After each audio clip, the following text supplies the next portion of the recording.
Welcome to Behind the Citgo, where we pull back the curtain on the unseen truth of addiction recovery and talk about things most people never get a chance to see. I'm your host, Josh Torbich. Each week, we're sitting down with people who lived it, led it, and are still learning from it today. This isn't polished, it's real, it's raw, and it's noted in the faith and hope because we do recover. So whether you're in recovery, walking alongside someone who is, or just trying to understand what healing really looks like, you came to the right place. Let's dig in. Hey everyone, welcome back. Another episode Behind the Citgo. Friend Jason Gaver here today. He's brought his friend. You don't get to see him. He's not in the shot. Man, we'll have to make sure that we post a picture because Woodrow is chilling down there at your feet, brother. Right. He looks comfortable. He's asleep already, I think. We just started. He just passed out like that. We were just talking about Woodrow about the resource that he is for folks. And before we got started, I just thought really appropriate. Talk about how Woodrow came into your life real quick. Yeah, really good question, Josh. So if you back up about a year and a half ago, I was in a really dark place. And I had known about the Pulse for People program, and I was considering just getting a dog to have a friend. And I knew someone that was part of their program, and I talked to her and I said, I'm sure this isn't for me. And I kind of shared some of my story. She said, absolutely, this is what we do. So Woodrow is my psychiatric service dog, and he is essentially a resource for me to keep my PTSD, anxiety, depression, social discomfort under control. Yeah, that's awesome. And you know, the thing that I just thought was cool, we just were goofing around before we got started on the podcast, and we were having fun and joking. We were picking on some of the team. Y'all can't see the team here, but Dwayne's here, Ceely's here, John's here. Jason, you were taking your shots at him. We were all laughing about it. Woodrow saw you getting excited, laughing, joking, playing. He hopped right up. Yep. He came over there and just kind of nudged his head into you. What's that read on that he's got? So he is so in tune with me and what I'm putting off, right? So he can feel when I start to get excited, even if it's not verbal. Yeah, he can just he is that in tune with me. That is so cool. Absolutely, man. Yeah, a good friend to have.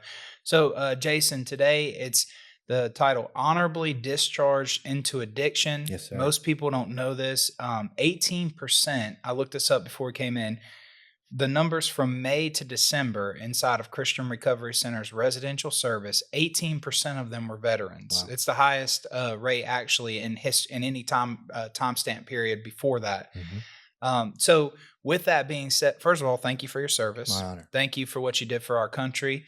But we're going to highlight that today. We want to talk about how some of this stuff gets lost on the trip home for folks, why our vets are so susceptible to addiction whenever they step foot back on home base, back on home soil, and this brotherhood and this community that they experience to the largest extent inside of the service branch of the military that they were in. The community falls short of meeting that need when they get home. Will you talk to us a little bit about your service before we start? Yeah, big broad brushstrokes. I did 4 years active duty, 1999 to 2003, United States Navy. Was fortunate enough to be a part of some 9/11 response work. Served in the Southeast Asia, served up in the Persian Gulf, the Iraq, Afghanistan area. Was fortunate enough to do some boots on ground work in a little place called Diego Garcia. So if you'll remember, after 9/11, we weren't sure what the heck happened. Right. So as a country, we were just trying to figure out who just punched us in the face. We pulled out to sea with our carrier and did circles in the ocean for a couple of weeks. And then they took, I guess, about 30 of us and 6 jets and sent us down to a place called Diego Garcia, which is in the middle of the Indian Ocean. And all it is a military base. We got down there and set up, got our jets set up. And they said, OK, turn on CNN in about 12 hours. And got to watch the first wave of bombers take off to go hit Afghanistan. Wow. Yeah. So okay. Really cool stuff. You're right in the thick of it right after 9/11. Yeah. Wow, that's incredible. Yep. So we're talking about this transition home, and we're talking about how that oftentimes for our vets leads open directly into the door for addiction for them. Talk to us a little bit about that from your experience and what you've seen from you, your brothers, your sisters who are also in the military. Yeah, so there's two pieces there. I also did 5 years as a reservist where I did a couple deployments, boots on ground. So I get kind of both perspectives, if you will. It is really easy when you come home from being in a place like a war zone to coming back to being a civilian. It's a whole different ballgame, right? There's nobody trying to kill you. You don't have to worry about running over a bomb every day. You don't know how to behave like a civilian, right? Because you're not getting up. Somebody's making your food for you. You know, I got to get up, get dressed, put my gear on, go run a mission, come back. I might work out. That's it. I don't have to worry about paying a light bill. I don't have to worry about a flat tire on my car, right? So life, you don't have to worry about. That's right. For all intents and purposes, you everything you're told what to do, when to do, how to do, where to do. Yeah. And now it's like, okay, you can go do whatever you want. Yeah. And for some folks, myself included, that's very overwhelming. And also, I think a big piece that we don't talk about is, I'll use my active duty days as an example. I'm running a flight deck crew of 13 people. I'm in charge. Flight deck's considered one of the most dangerous places in the world, right? It's just controlled chaos. 3 weeks later, I'm back in the States. Nobody knows that I can do what I just did. I had that level of responsibility. Yeah. Right. I had to go to Walmart and say, hey, I just need to get a job. Right. Well, fill this out. Okay, great. Like, what can you do? Well, how do you translate? Right. At that time, there wasn't an ecosystem built where I can translate all of these things into something that a civilian could understand. Wow. Yeah. Right. So for me, alcohol was a release. It allowed me to reduce that anxiety, reduce that huge loss of self-worth, and be an active member of society. I would just drink. Yeah. And that's not uncommon with a lot of veterans. Yeah. Or pills, or, you name whatever it is. It's such a similar experience to the average person who becomes addicted to drugs and alcohol because you've lost something, or maybe even you never even had found it for a lot of people in addiction. But it is crazy. You just put that in my mind about coming back. It's almost like doing something really complicated. Like you're building rockets and then you're filling out now. You're left open to whatever responsibilities for job criteria are in your community. Yep. You're like, how in the world does any of this translate? And then also all of the other resources that do exist, and you trickled in this a little bit, all of the other resources that exist inside of the military are no longer there for you. That's right. You're not caught up in that endless loop of support where you have such big, large departments who are doing and filling a lot of these other gaps for you like that. So overwhelming is probably a good answer. Intimidated by life, and life just being big might be a little bit translatable too for that. I talked to someone not long ago, and this is a common occurrence experience for me. I think about it all the time in some other version of it. But this guy, I was talking to him, and he had been sober for 2 years. Okay. And I came up and I was like, hey, brother, how you doing? It's so good to see you. It looks like you look healthy. It was just, I hadn't seen him in a while. And I was like, brother, you look good. How are you doing? And he just said, he was like, bro, life is big. And it was like in that moment, I knew what he was talking about. Bro, life is big. And that's kind of, with no addiction involved, they're stepping into a big life. And in a lot of ways, if you've left, like my wife, she joined the Marines directly out of high school. So she didn't go from like living into, She came back and society didn't stop. Yeah, society didn't stop. So my contemporaries, my peers that I'd gone to high school with, middle school, whatever, they've all gone on with their life, right? Now, I was gone for 4 years, and you come back and you want to pick right up where you left off, but everybody else isn't there anymore. Yeah. It's interesting. Yeah. So you turn to it. It is interesting. You turn to a bottle because it kind of helped you alleviate the pressure that you were feeling. A lot of people turn to addictions for things like that. Is there kind of like a culture that's built into the military mindset that says this is not a problem that I shouldn't be able to handle on my own. I think there's a piece of that, right? You're indoctrinated to be a problem solver. Yeah. There's nothing that you can't do. Yeah. Whether it's in your technical field that you're trained in or an ancillary task, right? The answer isn't no, it's how else? Mhm. How do we? But to that point also, at that time for me where I was, there was a very heavy drinking culture, right? The whole, work hard, play hard. Yeah. Well, you played hard by drinking hard. And I'm not going to say everybody did it, but more people than not. Yeah. So you come back into the civilian world, you say, like, I'm a pro drinker. Yeah. Right? Oh, I can outdrink you. Like, not a chance you can outdrink me. Yeah. This is what we did. Yeah. Right? That's I've got my heavyweight in drinking. Yeah. You see, like, I got a master's in drinking. Yeah. Right? Yeah. And I'd saved up a bunch of money, right? So unlimited pocketbook. Yeah. So it was, that's a great transition, because you're thinking about folks who come back and you had already found some sort of relief, but your career and your occupation really kept it at bay from taking control over you in a significant sense. Regardless of how hard you try, you can't stay drunk 24/7. You had guardrails. Yeah, they wouldn't let you. That's right. This is a good thing, and I've heard this before. You're coming home. Life is it's fuzzy.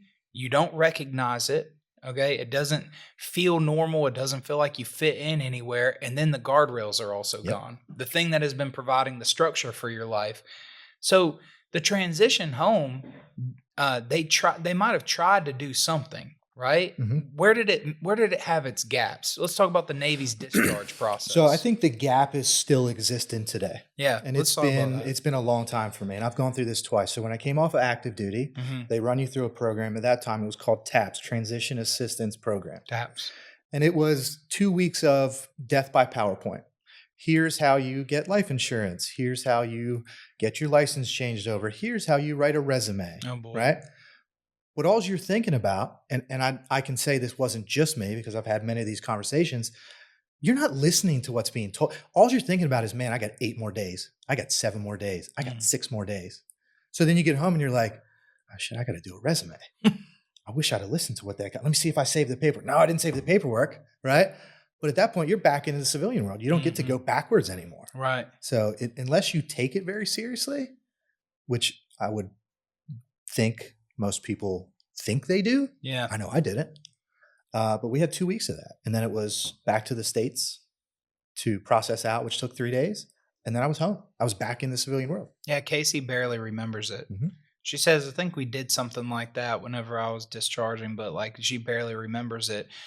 You're definitely not conditioned to think of it as important as it is.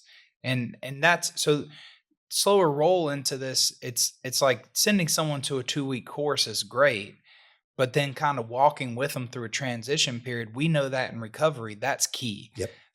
We could teach, and that for all intents and purposes, this is really relative. This is a relative comparison.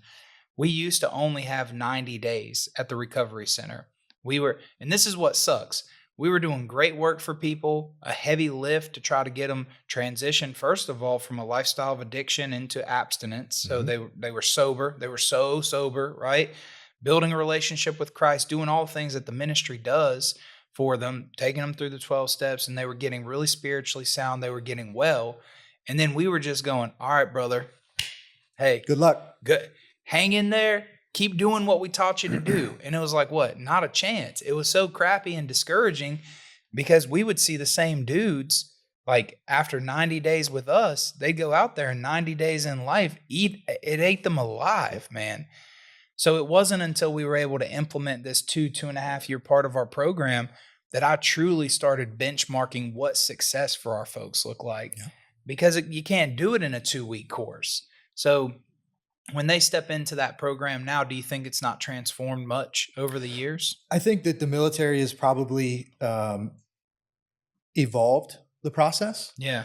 But I think at its core, it's probably still the same. Yeah. I know there are other programs involved. So for instance, there's one that they call Skill Bridge. And essentially at some point in your last months of service, you can sign up to be part of a program where you say, hey, I think when I get out, I want to be a veterinarian. And there's veterinarians that have signed up to say, I'll support that person. So essentially the military pays you for a couple months to go learn what that is. Mm-hmm. When I was going through the Pause for People program, There was a Marine who had just retired, but he had skill bridged and then stayed on. So he said, I think I want to train animals, service dogs specifically. Pause for People had signed up to support the skill bridge program. So he was getting his military pay, but learning a civilian skill. Because not every military job translates directly or indirectly to a civilian job. Yeah, like yours didn't like, not at all. There is no. I was trying to think. There like is no other occupation. Well, I was very lucky, Josh. I came off of a reserve deployment in 2007, and I was I applied for and competed for a job that was pretty close. Oh, really? It was one of those like you had to find it and look for it, and the dumb luck timing. Looking back, God was putting me where He wanted me to be. Yeah, wow. That's what it was. Yeah, that's incredible. Yeah. Because I was about to say, like, when I was just listening to what you were talking about that you did in the military, I was like, where are you going to find that? That's like the unicorn's unicorn. You think about you're young, full of you know what and vinegar, and you want to go be G.I. Joe. Yeah. I want to be a machine gunner. Yeah. Well, guess what? We don't need machine gunners in the civilian world. Get back home, there is no machine gunner jobs. Yeah. All the machine gunner jobs are taken. Right. Yeah. There you go. Take a number. We'll call you. Well, so you found yourself turned into a bottle, and you lack community. We know that's where addiction creeps in. Yep. You're struggling to find your purpose, find your niche. But do you care talking about how deep and dark it got for you? You really struggled through a couple years, or? I mean, Josh, I still struggle today. Yeah. To be fully transparent, I found tools to become better and manage it, but it's still a struggle, and it's probably something I'll deal with my whole life. So we talked about, you had a guest earlier that was in the DUI realm, right? It took me less than 60 days to get a DUI. I'd gone out drinking, closed one bar down, knew that if I could get to the other bar but before a certain time in the next county over, I could still have a couple more. Made it. Drunk as a skunk. Drove home. Took a turn too wide. Came back. Right down the side of a cop car. Dang. Blue lights come on. I pull over. You've been drinking. I'm tanked. Yeah. I didn't even try to lie to him. You didn't? I was drunk. Yeah. No, and I was really fall over drunk. Wow. I was twice the legal limit. Wow. Yeah. That helped. Right? Yeah. Tell me about It's that. It's very sobering when you have to call someone to pick you up from somewhere. It is. Because you've lost the ability to drive because you made a poor choice. Yeah. So you take all of those feelings that you had prior to that. Where do I fit in the world? How do I navigate this world? What's my self-worth? What's my mission? What's my purpose? And then you get caught doing something you're not supposed to, like a DUI or possession or whatever. That's a kick in the face, because now you're sitting there going, wow, I just got smacked in the face with, I'm a degenerate, right? Yeah. Good people don't get DUIs. Yeah. I must be a terrible person. Now, in hindsight, as I've gotten older, I've learned some skills to think about that differently. Yeah. But in the moment, it feels really it was terrible. Yeah. I mean, I was down. Down. I had to go home and tell my I lived with my grandmother. I had to go home and tell my grandmother, hey, I need a ride to go pick up my car. What do you mean? I got a DUI last night. I hit a cop car. Big D word, disappointment. Yeah. Anytime you disappoint someone you love, it's like a hammer, man. Yeah. But that's what I did. I drank. I got up, did what I had to do for work, got off work, and the first thing I wanted to do was get something in my system. Wow. Yeah, so you found yourself navigating through it. Where did you start to creep into a space that you would say, okay, I got to do something very, very different than what I'm doing now? Was that right after the DWI, or did you still waller in it for a while? Or what? No. I was always a pretty good drunk, man. Yeah. And I don't want to mischaracterize it like I was this terrible drunk. I just, alcohol was my crutch. Right. It was my crutch for everything. Quite honestly, it took until 2008 to really make a change. Wow. If I may share a story. Yeah, please. So I came off of a reserve deployment in 2006, and it was a pretty rough deployment. And our transition time at that point was even shorter. It was literally out of Iraq into Kuwait, wait for the plane back, 3 days, see you later. I can remember my friend Chris was driving home, but from Virginia. We were at a base in Virginia. and he got pulled over for speeding. We were still in our desert camouflage uniforms, and the cop wouldn't give us a break. Another story for another day. But you take all of those problems that I had the first time that had kind of become less and less in your face, but still there. And you go through a deployment that was rough. It was right back to the bottle. Mm-hmm. For 2 years, all I did was drink. Met my wife. She was from Winnebago, North Carolina. Mm. We met in DC. Moved down here. We adopted my brother. I had a brother that was 20 years younger than me. Wow.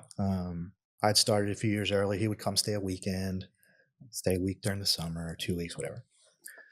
So we adopted my brother. So we're not even married yet, living together, have a teenager, and we got married. We decided to start a family. My daughter, Eleanor, was born June 7th, 2006, 7, 17. So I said the wrong date earlier. We went to the hospital on the 6th. She wasn't born till the morning of the 7th. While we got stabilized, everybody, mama's healthy, the baby's healthy. I said, I'm going to run home and take a shower. Open the door. I couldn't find my brother. Couldn't find the dogs. Looked around the house. I thought, where the heck is he? The dogs were I found the dogs. They were out back. Went out back. He had killed himself. Oh, wow. So in reflection, I went from what should be the high of highs, birth of a child, Wow. to low of lows. Finding him deceased broke me. It broke me as a human being. Wow. I can remember, call 911. He's clearly dead, blah, blah, blah. So that, of course they show up, lights and sirens. And as they were putting up crime scene tape, of course my neighbors wanted to see what's going on. And they knew that we were having Eleanor. So I've got a crowd of neighbors who we were all very close with, like, what's going on? Is something wrong? I finished talking with the deputies, and my neighbor, Chris Fisher, shout out Chris Fisher. He's from Wyville. First person from Columbus County that I met here. Wow. Told me it's not Whiteville, it's Wyville. Wow. He came over and hugged me, and I literally just collapsed. Yeah. I was broken.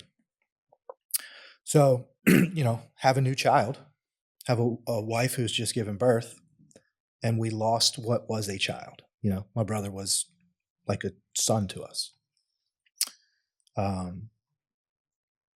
For 2 years, all I did was drink. I had my business at the time, so I'd get up, go to work, come home, and then it was I would go through a bottle of Grey Goose every 2 days. Wow. Big bottle, right? I would drink till I couldn't stay awake because what was going on up here, I didn't know what to do with it, right? But as a man, as a veteran, I'm tough. I can figure this out. I couldn't. Anyway, so that went on for 2 years, me trying to figure this all out, right? We had an instance one evening where essentially I picked up our dog and in a fit of anger threw her into the couch across the room. And my wife at the time looked at me and said, no more. You got to do something. And I knew I had. I think just like anybody who's going through the struggle, it takes that moment in time where you say, all right, like, I know I'm gonna, tomorrow, next week, Yeah.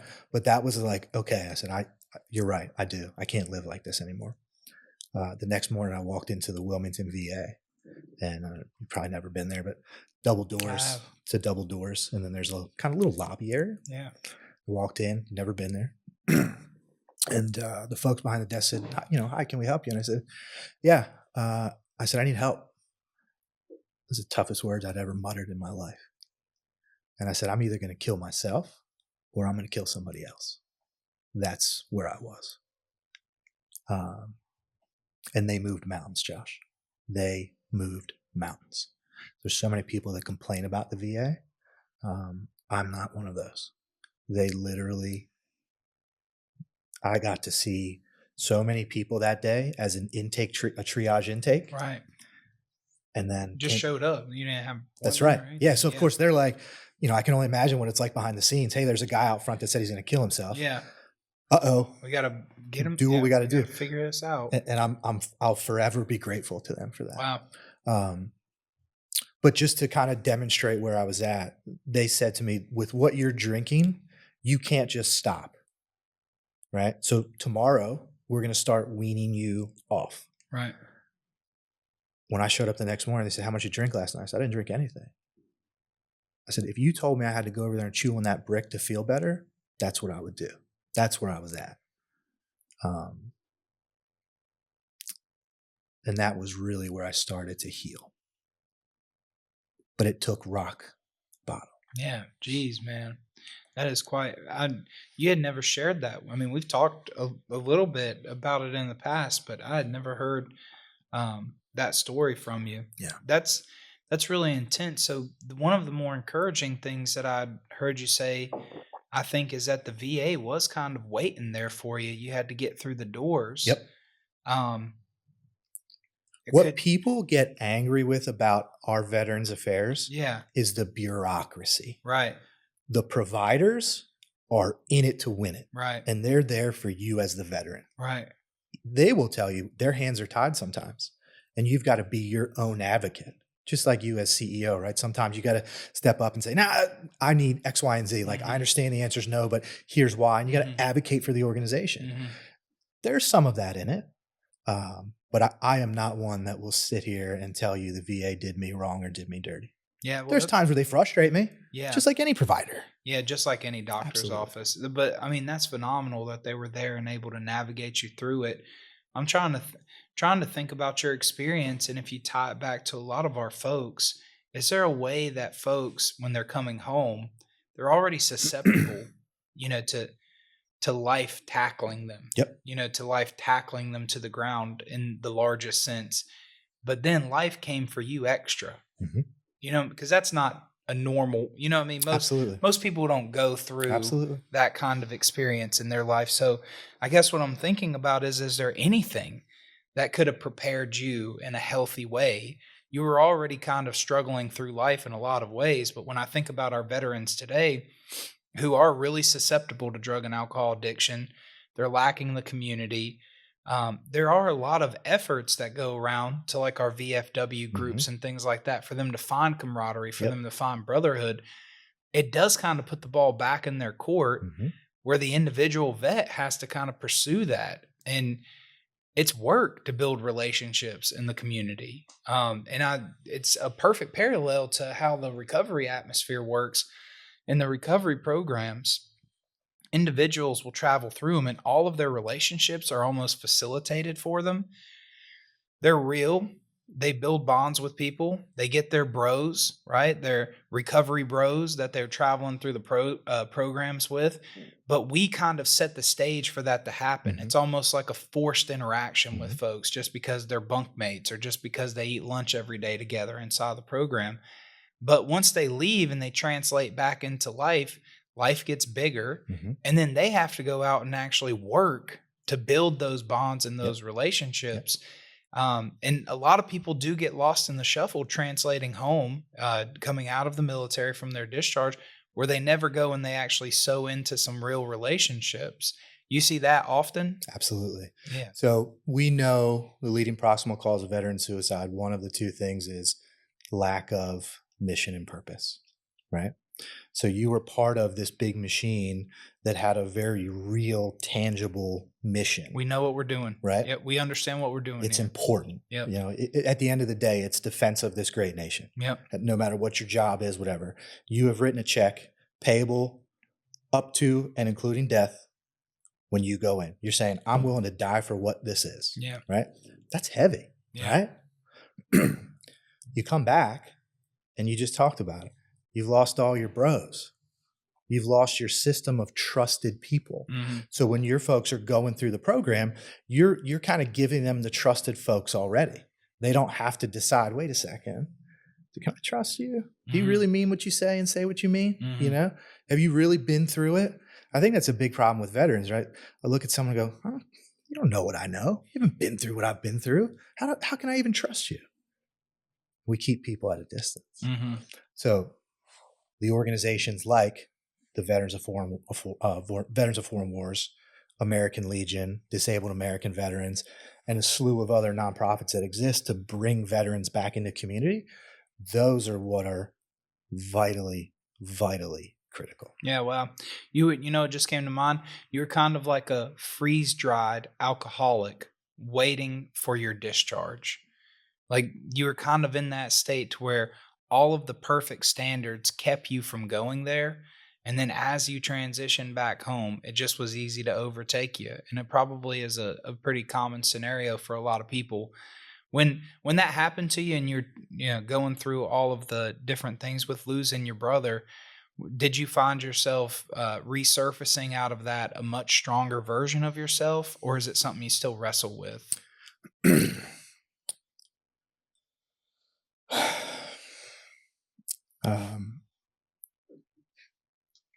I have I don't know if you noticed, but I have tattoos. I have a big Didn't know. tattoo on my back, Oh, you do? and there's 3 initials in it. I've never seen it on your back before. It'd be weird if you did. Yeah. 2 of the initials are of men of mine that lost the battle at home, committed suicide. And the 3rd one is my brother. I carry guilt for all 3 of those. Mm. And even though through years of therapy, I understand that that's not a realistic feeling, Mm-hmm. right? It's not my fault. There's nothing I could have done differently. Mm-hmm. Those were my guys, and I let them down. And I still carry that with me today. Mm. Have I worked through it? Sure. But it's still there. And I Yeah. think it'll always be there. I had conversations with my brother I wish I could take back. At the time, it was just me not knowing how to interact with a 17-year-old kid who had just done something dumb, right? But I made some comments that haunt me, man. Yeah. And I don't know that that'll ever go away. Yeah. It hasn't today. Living with the regret. Yeah, that's definitely a difficult cup to drink from often. Yeah. When the veterans piece, and if you're thinking about the folks who do come home today and they find themselves in similar situation, what are some of the more effective ways that you have on the other side of this, seeing folks establish a quick community around them? I'm sure that you've seen where some people have nestled into like a successful reentry. Is that the right term? I think that's a fair way to put it. Like yeah. a successful reentry Mhm. would look like. What differentiates that? Find a purpose, find a mission. So people who quickly get into something to do Could that they be feel could be a connected. career field, could be education, Mhm. could be a sport, could Mhm. what find something that gives you a purpose, Mhm. something that makes you want to get up in the morning. And it can be different for every person. I shared with you before we started, right? I think my mission is to connect people. It's taken me a long time to figure that out, but that's what I believe my mission is to interact with the different people and groups and such. And when Josh calls and says, "Hey, I got this idea. Do you know anybody?" Right? Or, What are you talking about? Every Tuesday, right? XYZ happened. Do you know anybody? I think that's my purpose. Yeah. And that gives me self-satisfaction. Yeah, that's fulfilling. Yeah. Yeah, the folks who do find their niche, and that's what I kind of think about myself too. I'm really grateful that I seem to have found a niche, that I've carved out a small piece in this world that I feel like I can, while limited, make a difference in it. And doing that it's very fulfilling for the majority of us. If you could go back and rewrite something from TAPS, I hear you saying like a longer transition plan, maybe one that's actually a little bit more of a warm handoff to society than it is like a clean cutoff. Is that fair? What are some other things? So it's difficult because the military is such a large organization, Huge. right? And Yeah, it's like that's what I'm thinking there's no about, too. one size answer. Yeah. But this is a really good question to just kind of think through.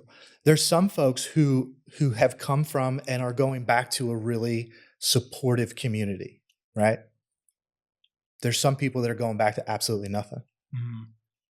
There's some people that think they're going back to something that isn't, right?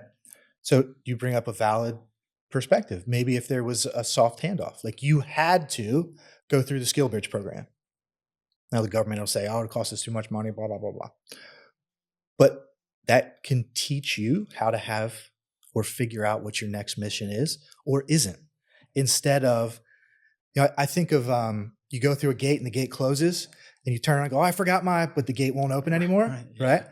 It gives you the ability to kind of walk through that gate a couple times if you need to. Right, like a double swinging gate. Yeah, there you go. Yeah. Yeah, that's a good analogy. So when folks, it's like kind of the joke of asking an 18-year-old who's graduating high school, what do you want to be when you grow up? Yep. That's the same analogy, right? Absolutely.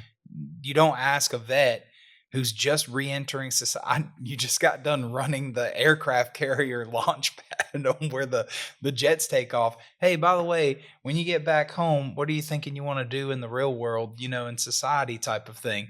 Who knows? Yeah. Is the answer is, I don't know. What do people do? But I'll tell you what I did. I made something up in that class because I wanted to get out of it because I wanted to get home. Yeah, ready to move on from it. Yeah.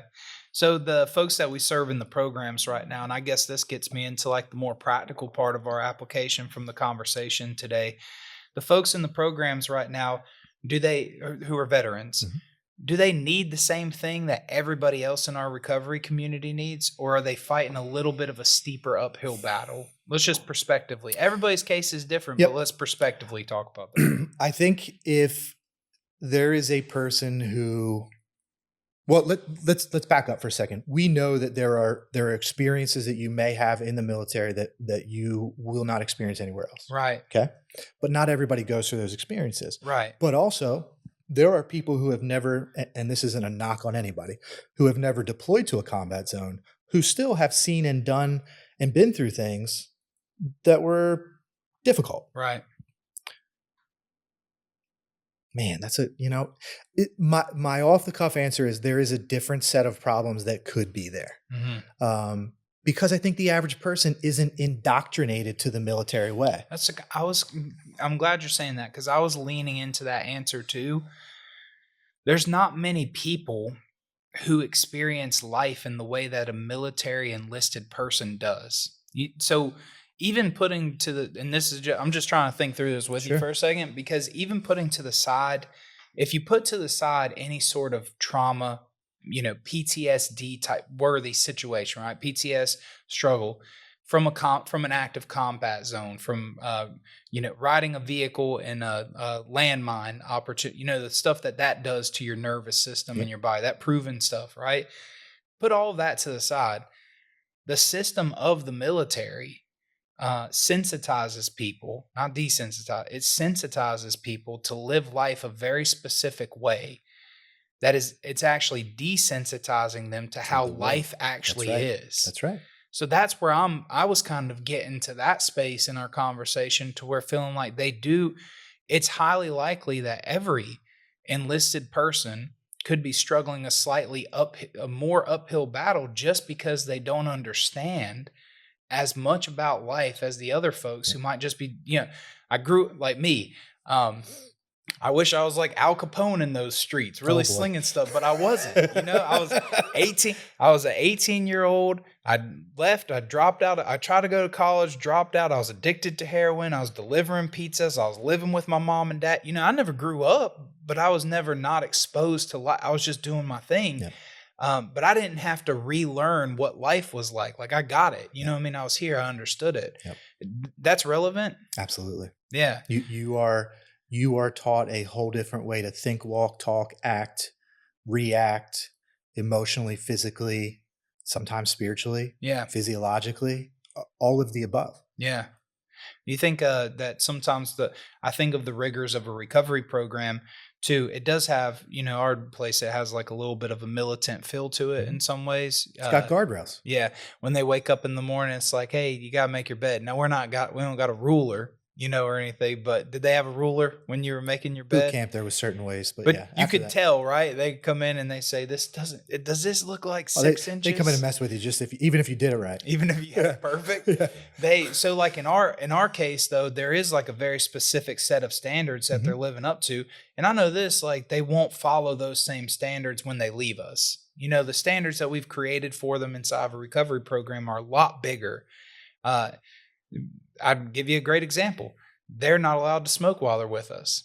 I know many of them will go back and smoke while we're, that's not a failure on our part. It's just like, hey, while you're with us, probably a great idea not to smoke. Yep. I don't want them calling their mom for a pack of American Spirits every day Sure. whenever they don't really got the money to set on fire like that. I told them before, they say, oh, Josh, so you believe smoking's a sin. I said, brother, I don't know or care if it's a sin. You know, it's not about that. You don't have $7 to set on fire. I've told them, I love that. Hey, when you get every amends paid, you're no longer got all this medical debt from going to the emergency room, try to get pain pills 20 times, right? When every amends is paid, when all your debt's paid, when your house is paid for, car's paid for, when you got a good job, everything's done, call me.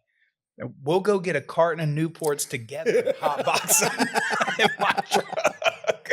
I hope nobody cashes that in. I don't think, hopefully by that time they're like, I'm good not smoking. Yeah. You know what I mean? But that's the kind of the point. That's why we don't do the smoking thing. Absolutely. It's not really like a philosophical standpoint. It's more like, brother, now's not a good time to smoke.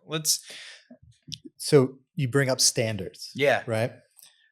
One of the frustrations that I still have, is that the rest of the world doesn't have the same standards. I feel you. Right? Yeah. I don't have hair on my head. Because if I do, I go to get it cut every week because I see 1 or 2 hairs out of place. And I'm like, even today, I'm like, I got to go get a haircut. Right? Or don't drive in the left lane below the speed limit when there's people behind you. Right? But in the military, you're taught, hey, don't do that. If you do, there's a consequence. Right. And you're held to that standard. A higher standard. Right? Yep. Treat people with respect. Yep. Right? Rank, responsibility, etc. If you pop off at the wrong person, you get reprimanded. Yeah. Some people reprimand you harder and differently than others. Yeah. Right? So you learn real quick, like, I better mind my P's and Q's. Mm-hmm. And you get into the civilian world, nobody cares. Yeah, there's nobody keeping society as a whole in check. That's as right. close knit as they do. And it's so ingrained in the veteran's head that this is how the world's supposed to be. Yeah, see that is prospectively a problem, because you come back and you say this is wrong. Yep. It doesn't feel right. It doesn't compute. This doesn't make sense to me. Right? I'm looking at something that just is a fog, because it shouldn't work like this. Yep. That's kind of what's happening. Yep. Okay, so this is good. I enjoy it. This is a good place for us to land, because this is what my thought is about this after this conversation. I learned. That's why we do this. That's what I'm saying. This is learning right here. But while somebody's traveling through our programs, our job, I want to reinstate the community with them. Absolutely. I also have to find a way to make life look smaller, digestible. How do you eat an elephant? One bite at a time.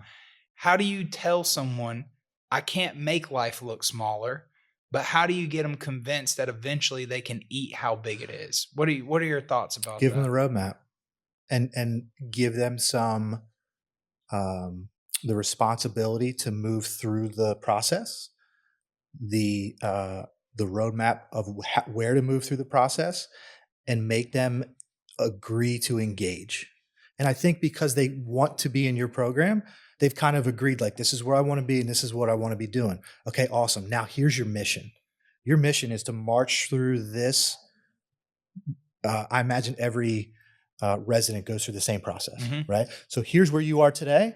Here's how you promote. I mean, just basic terms, right? Yeah, no, we got phases. Yeah. You promote up in a phase. Okay, you want to make it you want to make it to phase 2. That's an increase in rank and responsibility. Yep. You remember that? Absolutely. Okay. Well, when you get to phase 3, you now get a higher rank and you get a little more responsibility. Yep. I think that will automatically that'll resonate with any veteran. Yeah, well, yeah, the conditioning of just, this is how I travel through it.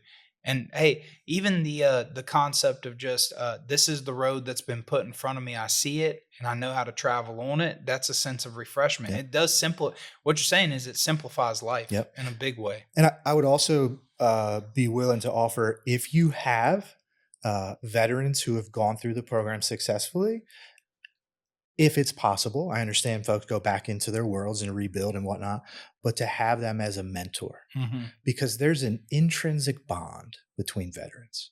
I don't have to sit and small talk with you and figure out, where are you from? What do you think about this? What do you think about that? There's an instant bond. And you go out, you watch 2 veterans run into each other in public.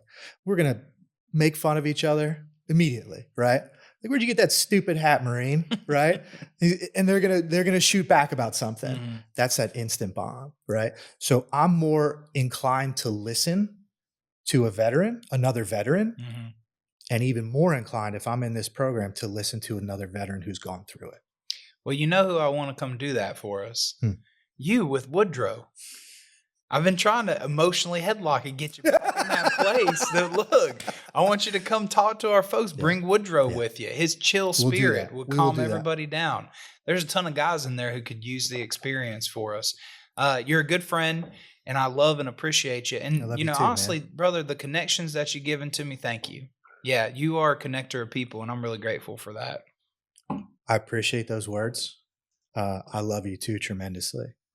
There's two thoughts. Tomorrow's Valentine's Day.